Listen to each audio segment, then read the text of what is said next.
For centuries, a significant Sikh minority has flourished in relative safety in Afghanistan. But in the last decade, persecution has seen the population drop from nearly 250,000 to around just 100 families. Now on BBC World News, Kawoon Khamoosh meets some of the last Sikhs to call Afghanistan home.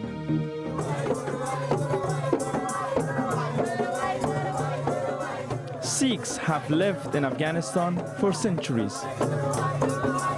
But they're an embattled minority, living in ghettos and trapped in poverty. In a Muslim country that's unstable and insecure, Sikhs are targeted and discriminated against for their religion. And the violence is getting worse. وقتی عروسیش بود، وقتی شیرینی خوریش بود، وقتی هر چیزیش بود، وقتی زندگیش بود. I'm Kawoon Khamoosh and I have returned to my homeland Afghanistan to meet one of the nation's oldest communities. Once 250,000 strong, now reduced to just 100 families. افغانستان عزت مادر ما را داره. ما اینجا پیدا شدیم، خاک ما هستند. وضع این رقم باشه خود در سال آینده کسی هیچ باقی نمانه. This is a community facing a dilemma over its very existence.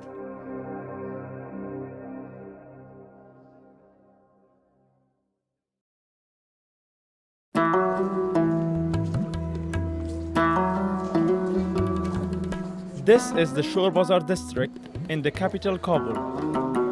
It's home to one of Afghanistan's last remaining Sikh communities.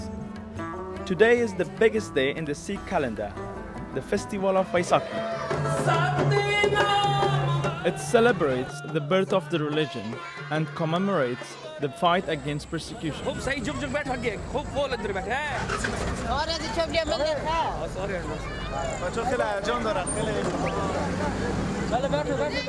I am with Arinder Singh, a teacher who has prepared the kids for the big day. امروز روز ویساک ماست، ویساک عید ماست. امروز ما بسیار خوشحال هستیم، بسیار خوشحال هستیم که امروز بسیار یک روز تجلیل میکنیم و خوشی و بسیار یک غم را بسیار دور نگاه میکنیم. آرزو و هدف مردمی که این روز جشن میگیرن چی است؟ اول در وطن ما باید آرامی بیاید، دیگر در مکمل دنیا در ورد مکمل باید آرامی بیاید، قراری بیاید. The Sikh community has never taken sides in the 4 decades of war and violence that have plagued Afghanistan. But in the ongoing troubles here, this ethnic and religious minority has been feeling ever more vulnerable. فی الحال بسیار نفرت وجود داره در افغانستان، خاصتا در افغانستان. در این شرایطی که ما به حساب هستیم اینجا، ما تا حد امروز که روز ویساک ما تجلیل میکنیم، بازم در دل ما ترس هست. به خاطر ترسی چرا که مردم افغانستان ما رنج دیده است.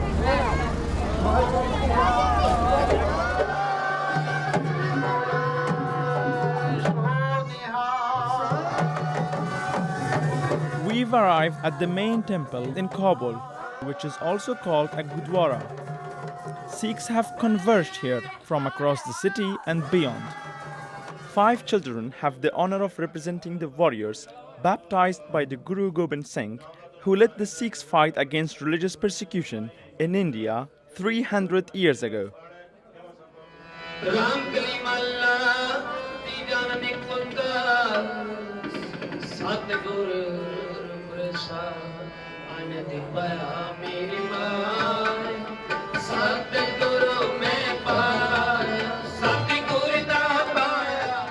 Sikhs have lived here for centuries and have gathered and celebrated Vaisakhi every year through the Soviet invasion, civil war and Taliban rule. But this year, the big day is overshadowed by a deep sense of loss.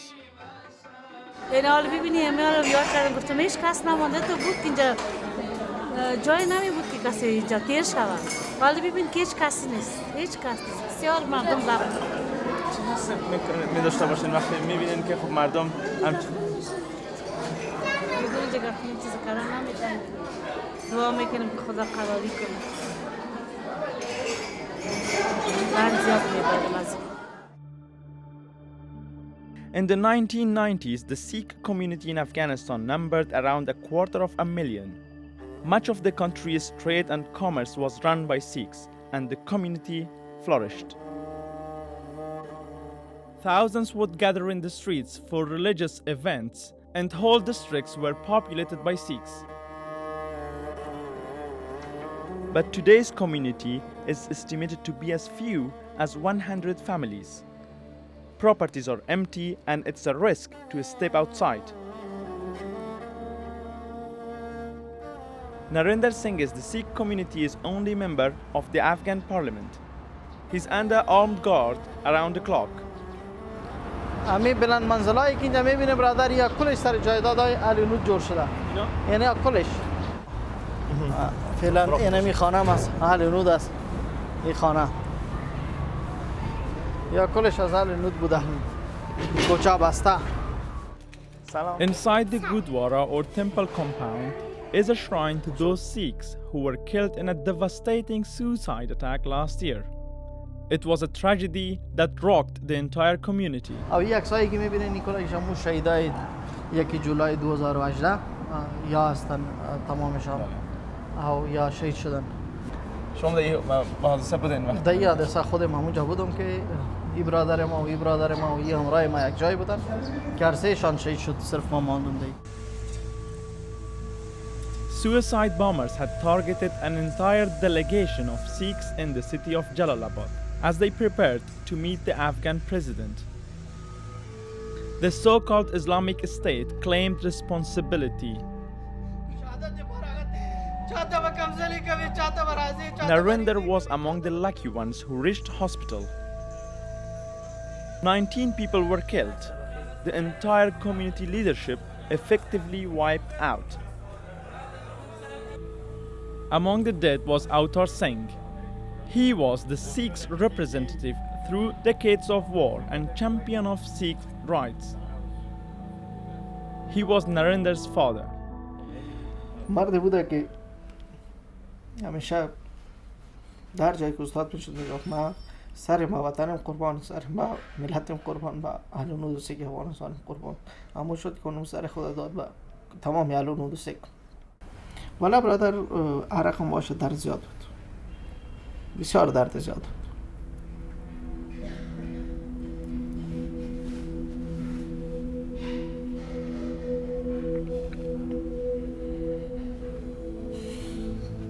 But despite what happened to his father, Narendra is in no doubt about his own future. برای من بسیار آفر آمد که شما صرف پاسپورتتان بیارید ما برای شما پناه سیاسی میدیم. مگر هیچ وقت ما افغانستان اعلان نمیکنم. این وطن ماست، خاک ماست. او همیشه به خاک خدمت خواد کردم. من راه پدر خدا تعقیب میکنم و ما بچه از او هستم، خون از او به جان ما است. ما به وطن تا که یک قطره خون ما است خدمت میکنم. But not all of the community share Narendra's outlook. Most Sikhs who have remained live in compounds, barely venturing out. Families of 10 sharing 2 rooms. For many, staying means living in fear and poverty. But leaving may spell the end of their centuries-old community in Afghanistan. شرایط اولی تو بود که اول تجار سردار بودن. در مارکت از سردار بود.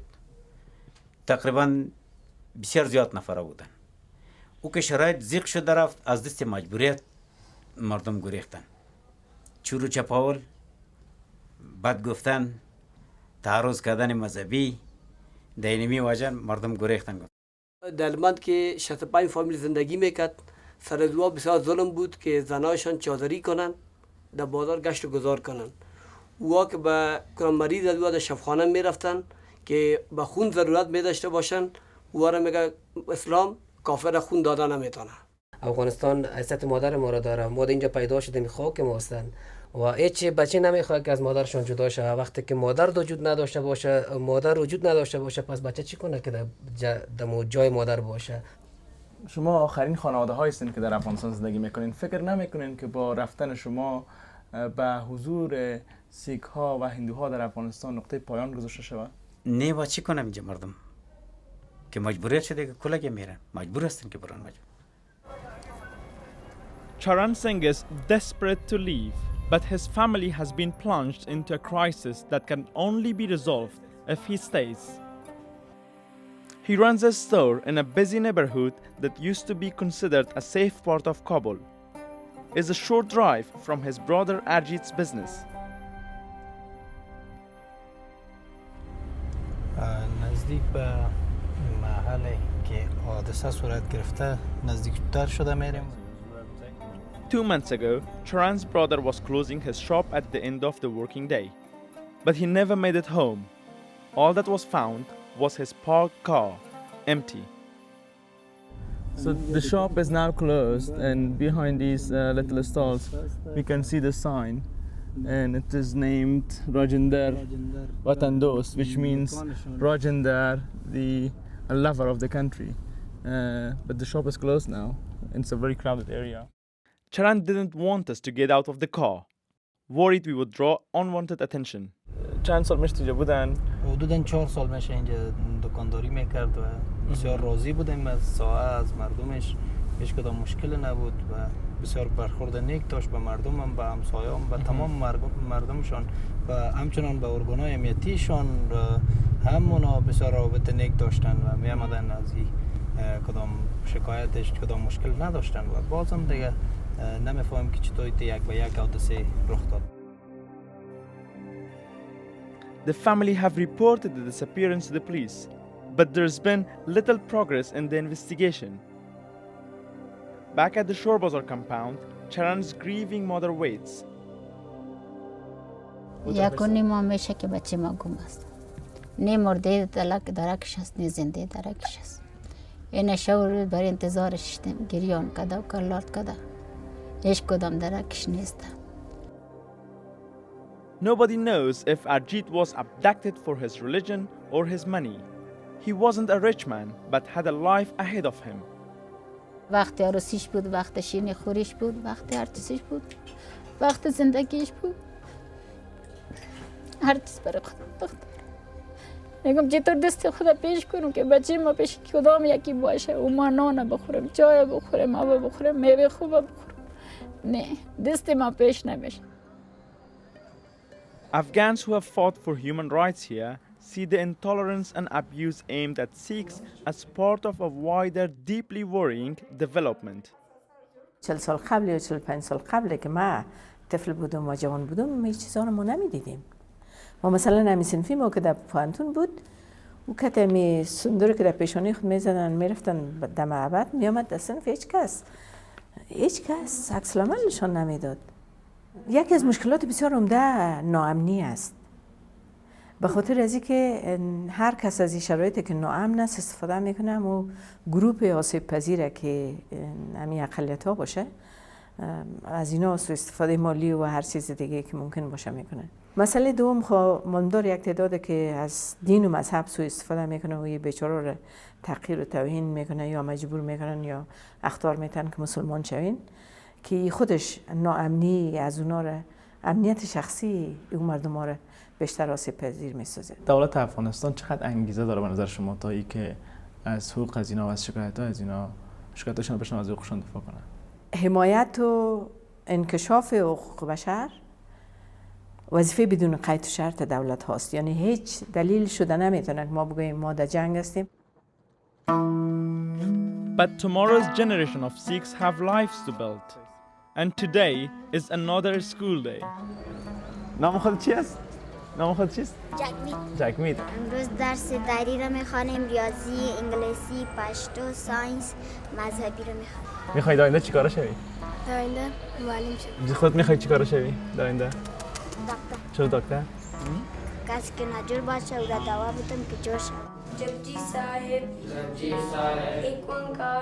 The Sikh community has one state school in all Afghanistan. As non-Muslims, the parents don't want their children attending schools where Islam is the only religion that's taught.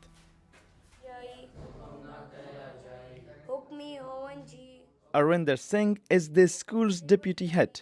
درس میخوانن، درسایشون به حساب مضمونای چیزی که در معارف است در ثبت افغانستان درس داده میشه برشون مکمل است. یک قرآن شریف به تایم قرآن شریف خود ما درس میتونم مذهبی با الهام گرو گرند صاحب ماراش کل درسایش از اون خودمون میتونم برشون درس اول درس نکرده سواره مکمل. Over the past 2 years, Arinder has seen the number of students drop by half to just 30, the result of the worsening security situation.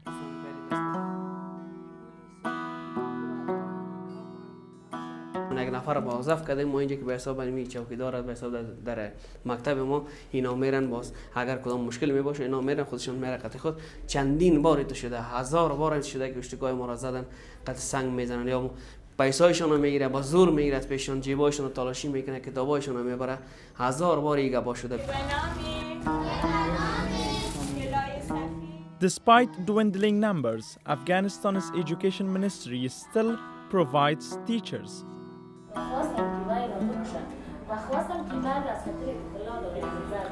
This school is tiny, but the government has promised that even if there is just one Sikh or Hindu student left, they will still keep the school and the teachers. پدرهایشان صدها سال اینجا زندگی کرده، در اقتصادی مملکت رول داشتن، حتی با وزارت ها رسیدن، رئیس بانک بودن و بسیار برای آبادی کشور خدمت کردن، رول عمده داشتن برای اقتصادی کشور، برای پیشرفت اقتصادی کشور. The school principal, who is Muslim, used to teach Afghan war refugees in Iran.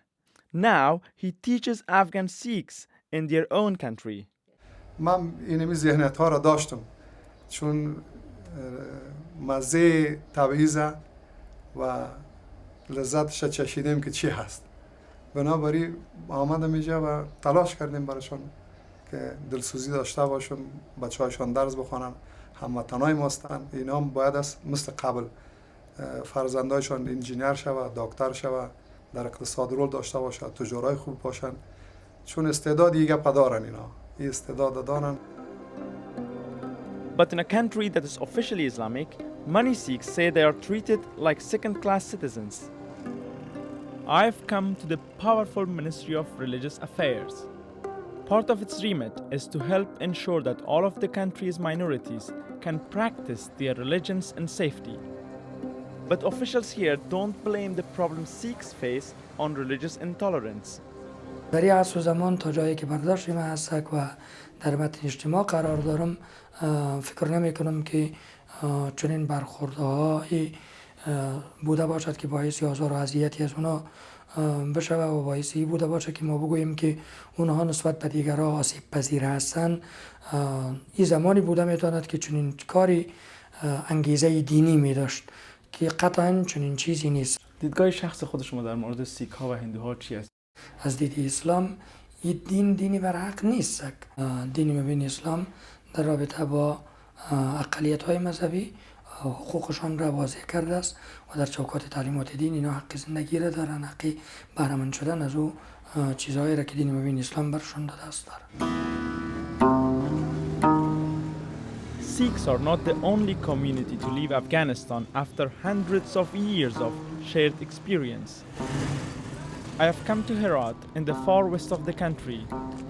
There was once prosperous Sikh and Hindu communities here, but they are now almost entirely abandoned. The city was also the center of a large Jewish community in Afghanistan that had once flourished in the country for some 1500 years. The last Jew left here during the unrest of the 1980s in search of a better life in Israel. The U-House synagogue has been preserved as a monument to the generations who worshipped here. Muhammad Nader remembers the community from when he was a young man, 60 years ago. رفتن از ایران ما نفهمیدیم که چی وقت رفتن. هندوها دیدین که رفتن. هندوها زیاد بود. اینا جمع‌آوری شده و موتورها سوار شده مثلا. اما اینا ندیدیم رفتن اینا. دوستایی داشتین از مردم یهود کسی براتون میآید؟ یک دوستی داشتیم با نام عزیز. نام عزیز بود. انا میرفتیم نگاه خود نکنیم نگاه. حتی تایر میبردم میمونم میکردیم. میمونم میکردیم. شما وقتی عزیز از هرات رفت دیگه کدش رابطه نداشتین گپ نزدین دیگه؟ نه دیگه ندیدم بود دیگه. خدا زنده زنده باشه بچه های اگه باشه و خود زنده نیه دیگه حالا بابا. دلتان تنگ نشده برای عزیز؟ چرا نشده؟ One of Herat's synagogues is now a mosque.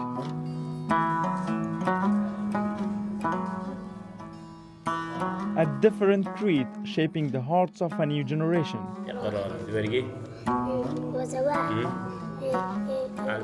But its past as a synagogue is recognized and respected, its holy spaces untouched by the mosque goers. چه فکر میکنید در مورد ای که مثلا یک مکانی که یک وقتی یک کنیسه بوده حالا تبدیل به یک مسجد شده؟ مشکل نداره دیگه، کلیسا بوده قبلا اینا عبادت میکنن، حال ما میراب جور کردیم اضافات المراد میکنیم، ما عبادت میکنیم، مشکل نداره. اونا هم طبق مذهب خودم خدای خود میپرستن، ما هم خدای خود عبادت میکنیم، مکان عبادت است، هیچ فرقی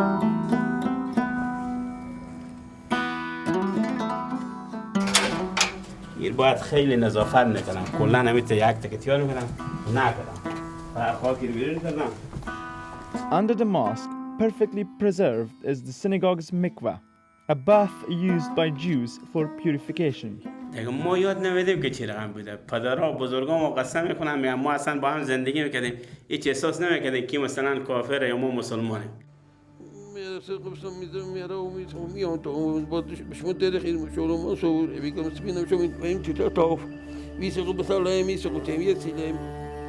Exodus is part of Jewish history, and tonight is Passover, when Jews commemorate their flight from slavery in ancient Egypt and founding of a nation under the prophet Moses. Celebrating it here in Kabul is the last remaining representative of the entire Jewish community in Afghanistan. Zabulon Sementov has family in Israel, but himself elected to stay despite being arrested and having his carpet business taken by the Taliban. ای که میبینید دور میز قدر کسی نیست و دور میز خالص به شما امیت میفهم مثل تلوی واسه مثل فامیل خواره امیت احساس میکنم امیت میز امیت چیندم. من خیلی دوستای برادر مسلمان دارم، بسیار دوستا دارم، یه چیز همه مثل برادر برابر بوده. بخدا شما خودتون به عنوان یک اقلیت مذهبی مورد تبعیض قرار گرفتین؟ کسی تبعیض کرده نمیتونه. من بسیار جور هستم، من سر خودی هستم. در آینده فکر میکنین یهودی در افغانستان بمانه؟ در آینده اگر آرامی شه یهودی‌ها میان. For now, there is a reason to celebrate. A family is coming in from Jalalabad for a wedding party. And the bride is the niece of MP Narendra Singh. I'm very, very lucky and excited to be in such a party, seeing Afghan boys and girls, men and women dancing under the same roof here in Kabul.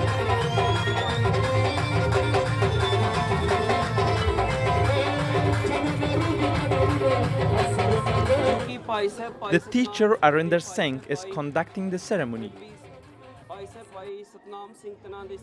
For today's guests, the wedding is about the joining together of two families. It's a sign of hope for the future of this community here in Afghanistan. خدا کنه که در افغانستان از همه قدر صلح بیاید که تمام اهل و نود سیک افغانستان پس با افغانستان برگشتن و تجارت و کسب و کار خود و ایتو مراسم خوشایی که ما امروز تجلیل کردیم این باید زیادتر شه و اونقدری که زیاد میشه اونقدر بازدیم امرای زیاد میشه، اونقدر قلب ما امرایش آرامش پیدا میکنه. But Arinder Singh is not so upbeat. فکر میکنین هیچ امیدی بر از اینکه در کشور بانن خانواده و کسایی که میخوان برن وجود داره با دیدن این برنامه و با وضعیتی را که میبینن؟ امیدوار هستیم ما، چرا ناامید خود هیچ کس نمیباشه و فکر نمیکنم کس بمانه، به خاطر چی که یک شیشه که بشکنه باز دیگه جور شدن بسیار سخت است و این مردم هم که ماندن از خاطر مجبوری خود ماندن. شاید اگر همچون وضع این رقم باشه خود در سال آینده کس هیچ باقی نمانه.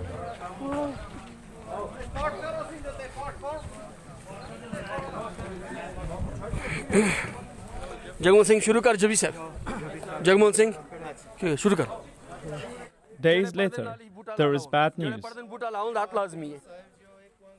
The body of Charan Singh's missing brother has been found. He has been murdered and badly tortured. 2 people have been detained by police. But that's little consolation. The Sikh community yearns for peace and stability. But in the face of tragedy, it becomes harder to stay and easier to decide to leave Afghanistan forever.